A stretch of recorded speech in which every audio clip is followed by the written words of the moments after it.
Well, that was obviously a barn burner and unbelievable game. I thought the first 10 minutes we played the best defense we played all season.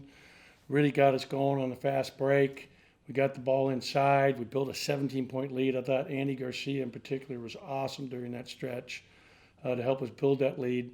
Then they made a really nice comeback to cut it to 11, and Hunter started to knock down threes. And boy, can he shoot. Well, we knew it going in. He's shooting 48% from three on the season and only 77% tonight. The second half, I thought that we weren't as efficient offensively as we were the first half, primarily because we weren't getting stops. We had nothing in transition. I'm trying to look at transition. It doesn't say first versus second, but we in fact fast break we had 4 points in the game, which is not enough. And at one point in the second half, going into the last TV timeout, they were shooting 71% in the second half. And we knew how tough this was going to be. I mean, I have great respect for their program and their coach. I mean, they beat Louisville, and we knew that going into the Bahamas. They're picked to win their league. That's an NCAA tournament team. That team will be in the tournament, and you don't want to play them because of how they can shoot and how they space the floor. So I should have my head examined for scheduling teams like that, but so be it, because this was a really good win over a very good team. I thought that late in the game, 2Ks from Olive Branch, Mississippi. One was DJ Jeffries moving to guard number 10, and when we put him there, should have done it way earlier. He didn't score the rest of the game, and he was like face guarding him. He wouldn't give him any room to breathe. And then Cam Matthews' steals there in the last 4 minutes of the game were huge. His defense, his leadership, his toughness really impacted the outcome of this game. So give those guys huge credit as well. Questions? Paul Jones, go ahead and get us started. Coach, what would you say Cam is health wise? I mean, obviously he didn't look like himself, but he gutted it out to get a couple of big steals that you mentioned. You know what? He said his groin was doing okay. It's a hip flexor. Thankfully, we have tomorrow off, so he'll just get some treatment for that, and hopefully he'll be okay. And then we can battle through one more game here on Tuesday against Winthrop, who beat Furman, which can be another difficult game. Then he'll have 3 days where he can really just do nothing with it and rest it, and hopefully that'll help. Was Rocket an injury situation? Yeah, Rocket's having pain still in his hip, so we decided to shut it down here for the next couple games and see how it comes along. Do you anticipate? I know it probably depends on how he responds after tonight, but do you anticipate Cam playing Tuesday? Yes, I do. I'm praying he does. I'll be praying. I promise you. Andy, go ahead. Hey, Ben, were you kind of holding your breath on those last two Furman threes they had, those looks? It was more than that, Andy. My heart stopped, okay? That's the difference. When your heart stops, then you know it's pretty serious. And they were wide open.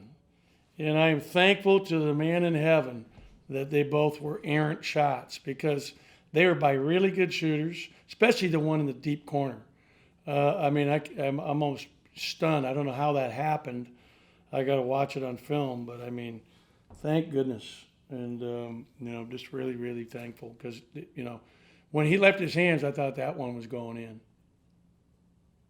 I know, I think what DJ said, you guys kind of switched up your defense a little bit in the last 10 minutes or so. It probably a little later than that, probably 7 or 8 minutes. We started switching ball screens more, and then putting him on 10. I should have done that way earlier. But one of my assistants suggested it, Ernie Ziegler, and so thank God that Ernie told me to do that, and I did. Stefan, go ahead. Just to follow up on Cam Matthews, I mean, to have him make those plays knowing that, he's playing with some pain, I mean, just what does that say about him and kind of what he can contribute, whether it be 13 minutes or more than that in a game? He's a Mississippi State guy, man. He is a great teammate. He is a great kid. He has excellent toughness. I'm incredibly proud of him for what he showed us tonight. And he was obviously, we don't win the game without him in those last 5 minutes.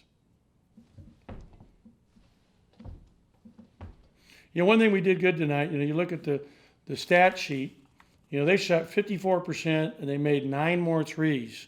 The way we made it up, we made 12 more foul shots and had 6 less turnovers. And Slauson is a great player. We tried to do some things to bother him, and he ended up with 13 points and 8 rebounds, but he did have 8 turnovers to go with his 4 assists, and that was a huge stat. And the other thing is Bothwell, number 3, had 30 at Louisville in the win over Louisville. Tonight he had 0. This Hunter was unbelievable. I told him after the game, I said, listen, I'll help him get, to be a professional player with context I have in terms of agents. I mean, that guy is going to play for the next 12 years. He'll be playing somewhere on this planet for a lot of money. Anybody who can shoot like that can make a lot of money. Anything else for Coach before we let him go? Just remind him to see those hands up. Yeah, I got one, Coach. Obviously, the Minnesota game, the Colorado State game, those are tight games at the end that you guys were on the wrong side of. I mean, just you would hate to see that 18-point lead slip away, but to have a situation where it's close at the end and you guys are on the right side of it, I mean, how much do you think that could benefit the team moving forward? Yeah, I mean, I believe in our team, and I believe we're going to win close games. And in the Minnesota's case, we were down 7 or 14 zip out of the deal, and I should have been more liberal subbing against Colorado State because I thought we tired down the stretch there. And so a big part of us is just using our bench. And I thought JD gave us good minutes, especially in the first half. Andy was huge in the first half for us.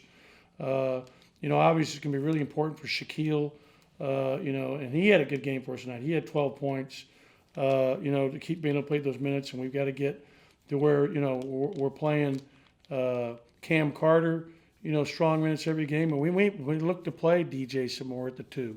DJ can guard 2s, as you saw tonight. He guarded a point guard really well. And usually when you're talking about positions, it's about who you can match up with and defend. We'll go to Andy to wrap it up. Andy, go ahead.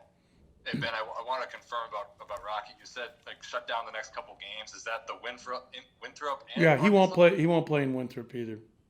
Okay, so it's kind of just like the SEC is a little up in the air if he's Yeah, there. we'll see. We'll see how it's Yeah. coming.